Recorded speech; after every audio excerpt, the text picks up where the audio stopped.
Ravi cable हटा देता हूँ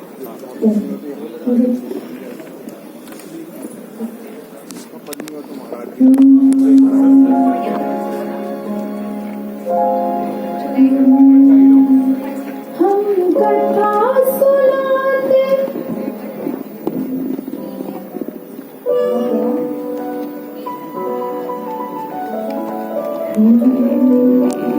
हम कथा सुनाते वीर प्रभु भगवान की।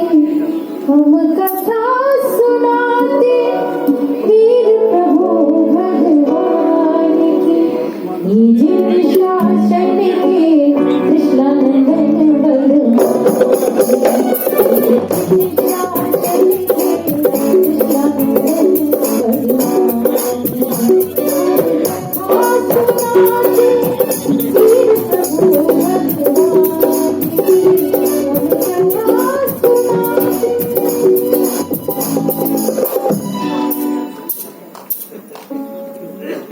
मंगलम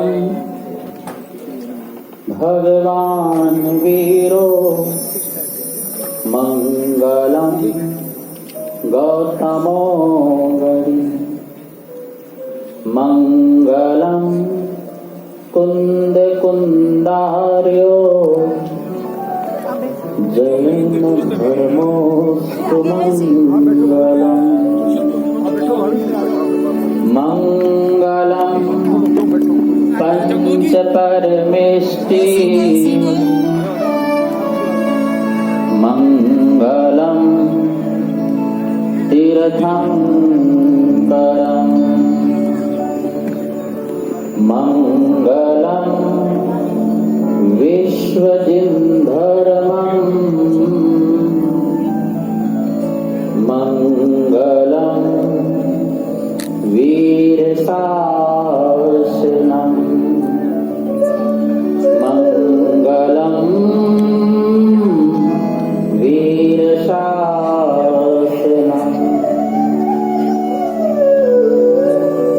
महावीर स्वामी नयन पथगामी भवतु मे। महावीर स्वामी नयन पथगामी भवतु मे। महावीर स्वामी नयन पथगामी भवतु मे। बोले महावीर स्वामी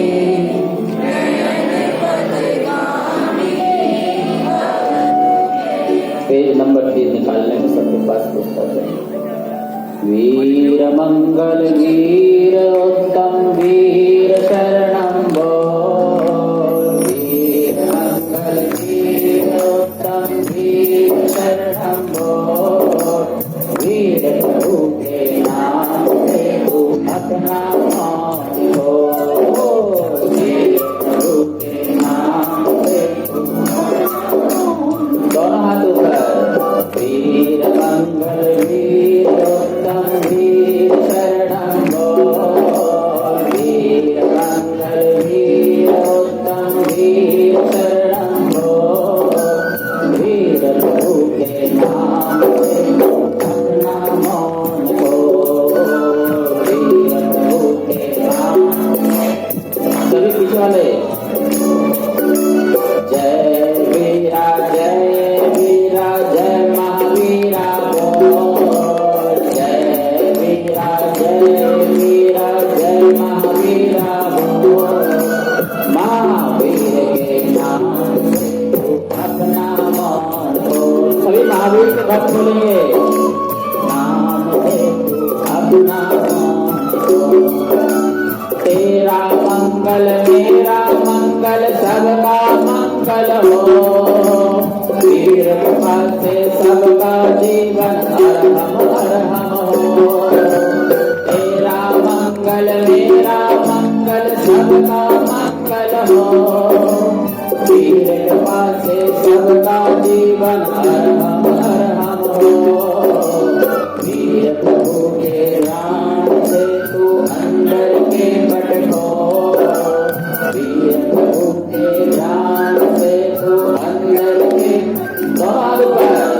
वीर प्रभु के नाम से तू अपना मौन खोल। वीर प्रभु के बहुत सुंदर। ओम श्री महावीराय नमः। ओम श्री महावीराय नमः। ओम श्री महावीराय नमः।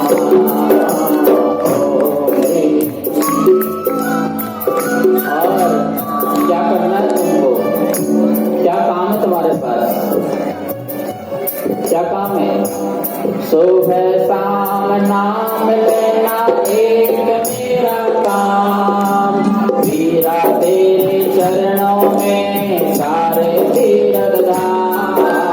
सुबह शाम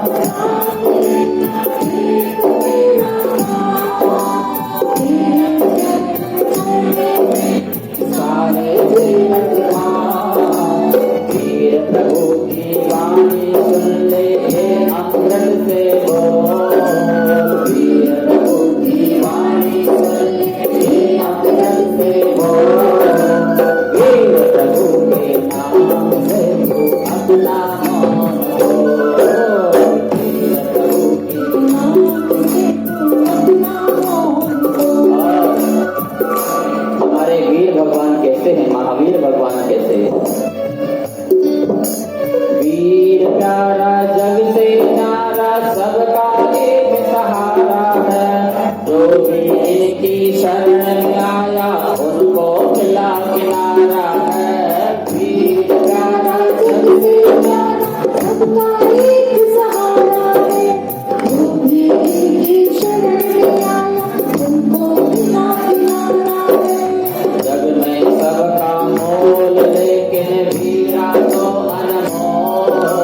जग में सबका मोल लेकिन वीरा तो अनमोल। वीर प्रभु के दोनों हाथ ऊपर करेंगे। वीर प्रभु के नाम से तू अपना मौन खोल। वीर मंगल वीर उत्तम वीर शरणम बोल। वीर प्रभु के नाम से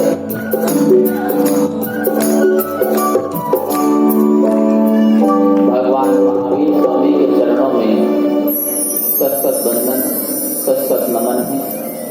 एक बार सभी लोग प्रेम से जयकारा लगाएंगे।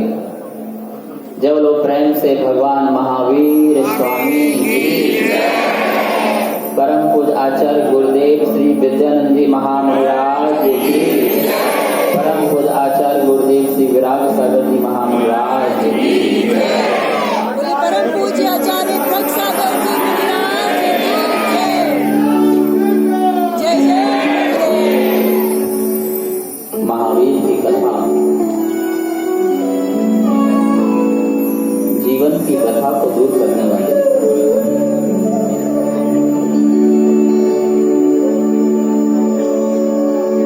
जो भी इसे मन से सुनता है,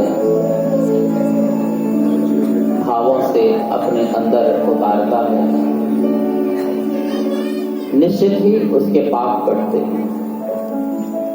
कहते हैं महापुरुषों की जो कथा को सुनते हैं उनमें स्वयं महापुरुष का भाव पैदा हो जाता है। जो संसार में व्यक्ति महान बनना चाहता है, जिसके भी अंदर महान बनने की चाह और भाव हो, उसे अपने जीवन में कम से कम 100 लोगों के महापुरुषों के चारित्र पढ़ना चाहिए। उसकी जीवन गाथा को पढ़ना चाहिए। उससे हमारे जीवन में बदलाव आता है, हमारे जीवन में परिवर्तन आता है। भगवान महावीर स्वामी ईश्वर के महापुरुष हुए, जिन्होंने हमें चलना सिखाया, हमें बोलना सिखाया, हमें बैठना सिखाया, हमें क्या करना चाहिए, हमें क्या नहीं करना चाहिए, कैसा अपना कल्याण करें, जगत के जीवों का कैसा भी कल्याण हो। इसके लिए भगवान महावीर स्वामी एक अद्भुत महान आत्मा है। आओ हम सब मिलकर के ऐसे महावीर की कथा को सुनते हैं, अपने कर्म को तृप्त करते हैं, अपनी आत्मा को तृप्त करते हैं। जय श्री महावीर जिन राजा,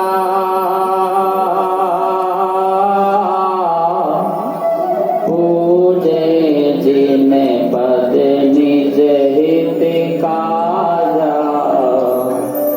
जोड़े युगल करे पर धर माथा, गाते सुर नर जिन गुण गाथा, वीर महावीर बोलो जय जय महावीर, वीर महावीर बोलो जय जय महावीर। प्रभु के चरणों में नमन करते हुए, अभिनंदन करते हुए, वंदन करते हुए हम उनकी गाथा को, उनकी कथा को करने का भाव पैदा रखते हैं। जिन्हें शासन वर्धमान कहाया,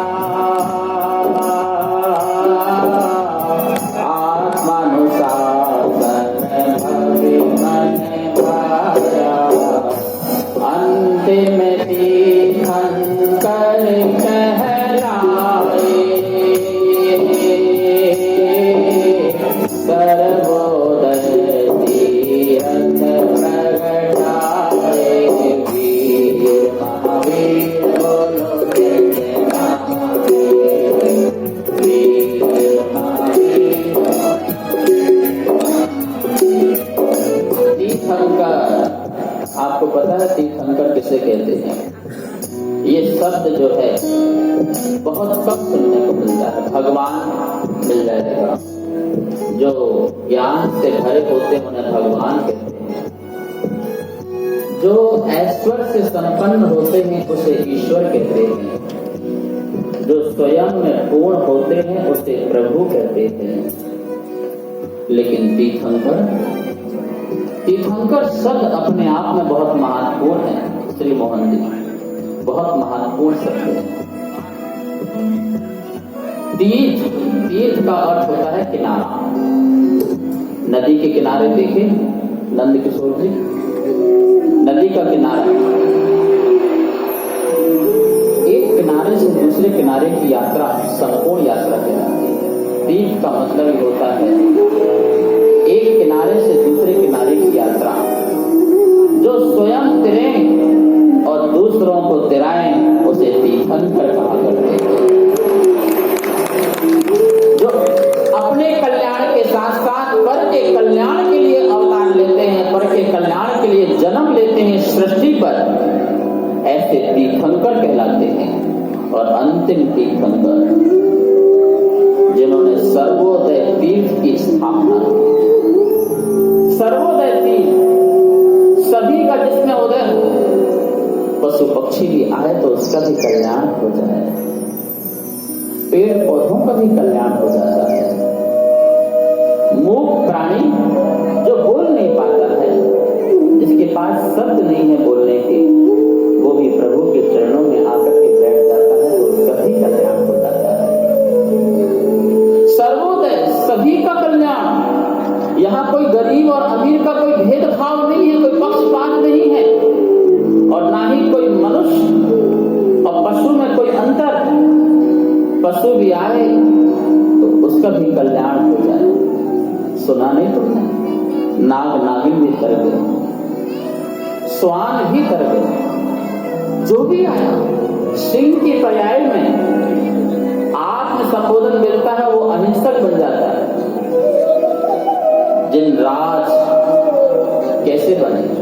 वनराज से जिनराज की यात्रा आज से 10 भव पूर्व महावीर स्वामी सिंह की पर्याय में थे, वनराज की पर्याय में थे। अग्रवाल वनराज की पर्याय में उन्हें एक मुनि का संबोधन मिला कि तुम क्या कर रहे हो, हिंसा कर रहे हो, ये तुम्हारा भोजन नहीं है। तुम आगे चल करके महावीर बनने वाले हो। जहां अहिंसा का तुम उपदेश दोगे, आत्म संबोधन मिला। पता है आपको, दुनिया की सबसे छोटी सभा और सबसे सफल सभा हुई है।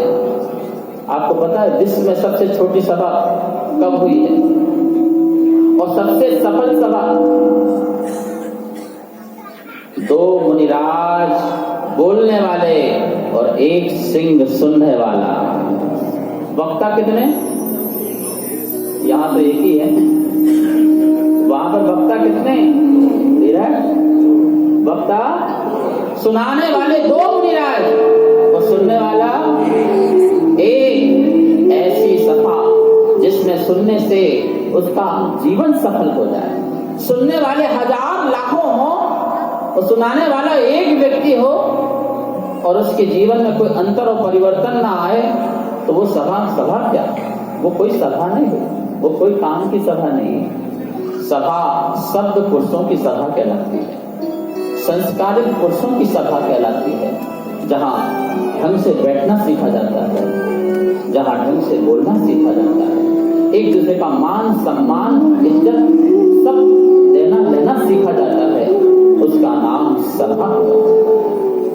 वहां पर मुनिराजों ने संबोधन किया और कितना अंतर परिवर्तन आया। वहां से उनकी जिनराज की यात्रा प्रारंभ हुई और वही महावीर स्वामी बनते थे। महानुभाव, कहीं भी किसी भी समय तुम्हारा कल्याण हो सकता है। ये मत सोचना कि अब हमारा जीवन कैसे कल्याण होगा। ये महावीर का धर्म है जो पशु भी परमेश्वर बन सकता है। पशु से भी परमेश्वर की यात्रा हो सकती है, त्रियंश से भी तीर्थंकर बना जा सकता है। ये महावीर का धर्म है। महावीर कहते हैं सभी आत्मा परमात्मा बन सकते हैं। सभी आत्मा में परमात्मा होने की शक्ति है। ऐसा सर्वोदय तीर्थ की स्थापना, उसका प्रवर्तन किया। ऐसे महावीर स्वामी का जन्म कहां पर हुआ? कुंडे ग्राम है प्रांत विहारा, भूप सिद्धार्थ सबका प्यारा, त्रिशला महारानी संग सोहे,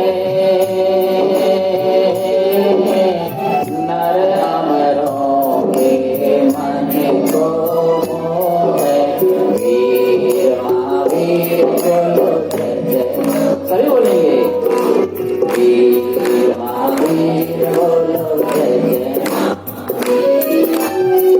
हमारे भारत में अनेक प्रांत हैं और उसमें भी एक प्रांत बिहार प्रांत है, जहां भगवान महावीर स्वामी का जन्म हुआ। कुंडग्राम वैशाली।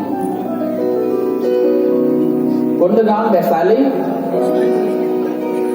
बुद्ध की कर्म भूमि थी। बुद्ध ने अधिक से अधिक समय अपना वैशाली में बिताया, उसे कर्म भूमि बनाई। बहुत सुंदर नगरी थी, जहां पर 7,000 स्वर्ण कलश वाले महल थे, 14,000 रजत कलश वाले महल थे, 21,000 ताम्र कलश वाले महल थे। लिच्छवीगण वहां के रहने वाले लोग थे, अच्छे घराने के लोग थे। अहम राज्य, जहां पर हर व्यक्ति अपने आप को राजा के सामान्य समझता था। ऐसा महावीर का शासन था। सभी को पता होना चाहिए, भगवान महावीर स्वामी गणतंत्र के सबसे पहले प्रथम प्रधानमंत्री बने थे। उनके नाना राजा चेतक, जिन्होंने गणतंत्र की स्थापना की थी, उस समय की संसद थी, 7,777 संसद थे उस समय। महामंडल आदि की स्थापना हुई थी और उनके नाना प्रथम राष्ट्रपति की एक मोहर प्राप्त हुई है जिसमें लिखा है वैशाली नाम कुंडे कुमार मात्याधिकरणस्य। वैशाली नाम के कुंड ग्राम में कुमार अमात्य अधिकरणस्य, वर्तमान कुमार जो उस समय अमात्य थे उस संसद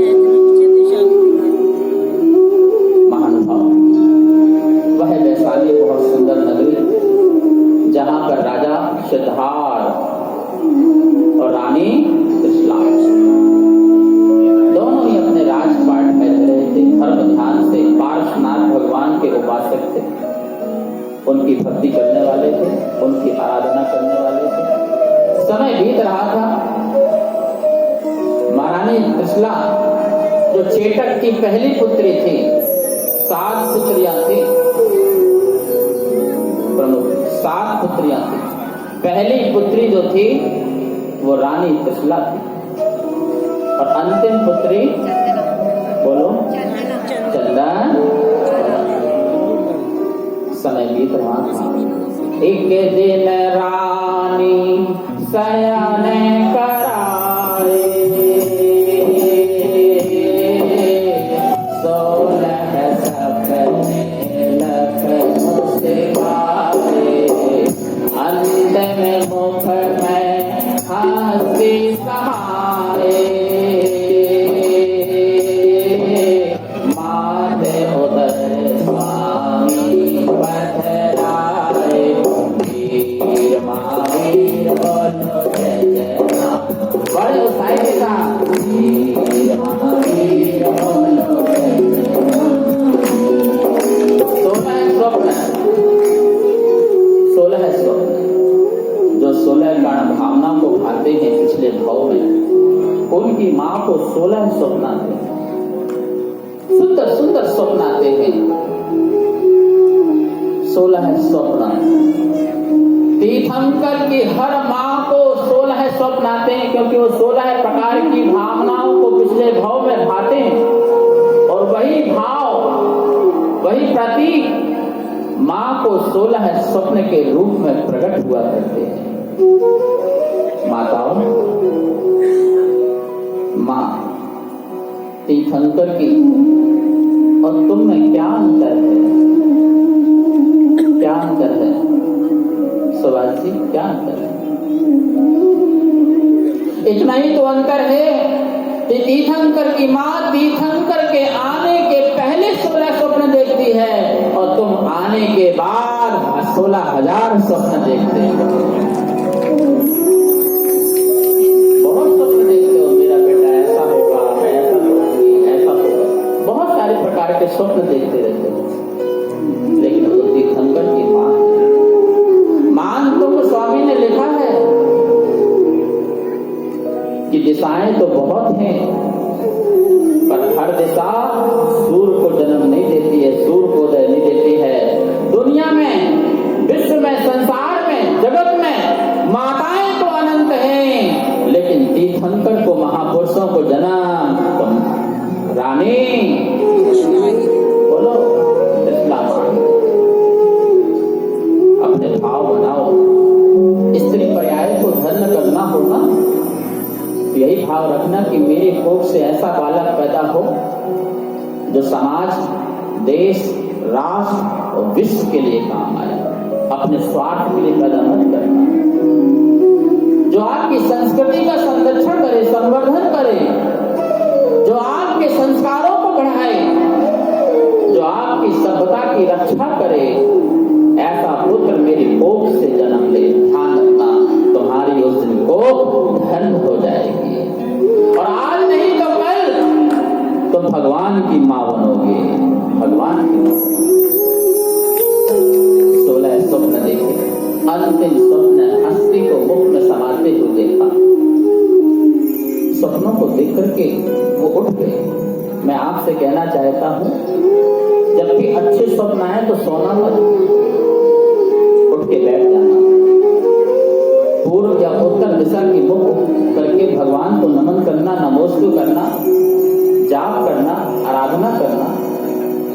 आपको ब्रह्म वेला में जो प्रातः काल की बेला में स्वप्न आए तो निश्चित ही वो आपको फल देंगे, सोना नहीं। यदि बुरे स्वप्न आते हैं तो सो जाना, दोबारा मिल लेना, अपने प्रियजनों को उनको बता देना, उससे परिहार हो जाता है।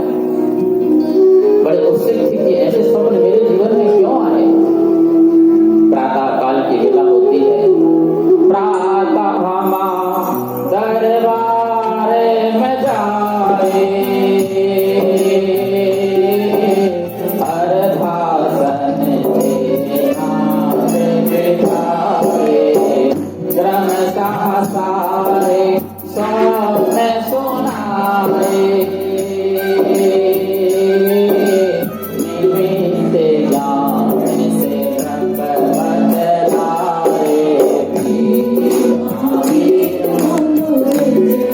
ऊपर वाले मुनि महावीर। देखिए प्रातः काल की बेला में मुस्कुराते हुए छम छम की पायल की आवाज करते हुए रानी जा रही थी। ध्यान रखना, अच्छे घराने की जो महिलाएं होती हैं वो धीरे धीरे आराम आराम से चलती हैं। जो छोटे से घरों की होती है वो भागती रहती है, हवा भागती है, सबका से नहीं चलती है। आराम, हंस की चाल चलना, हंस की चाल आराम आराम से चलना चाहिए। रानी ऐसे ही दरबार में आती है और जैसे ही राजा सिद्धार्थ देखते हैं तो अपना अर्धासन, अपना आधा आसन अपने को आधे में कर लिया और आधे में किसको बिठाया? ये है नारी का सम्मान, ये है भारत हमारा, जहां नारी को पूरा सम्मान दिया जाता है। ध्यान रखो, जिस घर में, जिस परिवार में नारी का सम्मान नहीं होता है उस घर में ना सरस्वती रहती है और ना लक्ष्मी रहती है, दोनों का अभाव हो जाता है। नारी का सम्मान करना चाहिए। नारी कोमल मन की होती है, ममतामयी होती है, उसका सम्मान, उसका आदर, शास्त्रों में उसे ईश्वर के समान कहा गया है। सम्मान करना सीखो। लोग नारी की बुराई करते रहते हैं, महिलाओं की बुराई करते रहते हैं, उन्हें पता नहीं है, उन्हें पता नहीं है जैसे जीवन जीने के लिए शरीर में नारी की आवश्यकता होती है, ऐसे परिवार और समाज में नारी की आवश्यकता होती है। बुराइयां मत करो, नारी नारी मत कहो, नारी गुड़ की खान और नारी से ही जन्मे 2400।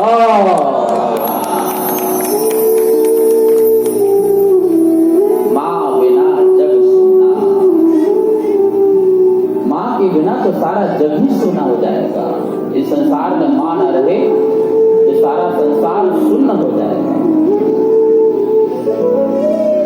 पति का कर्तव्य है कि अपनी स्त्री को सबके सामने इज्जत, मान और सम्मान दे और पत्नी का कर्तव्य है कि अपनी पति की हाँ में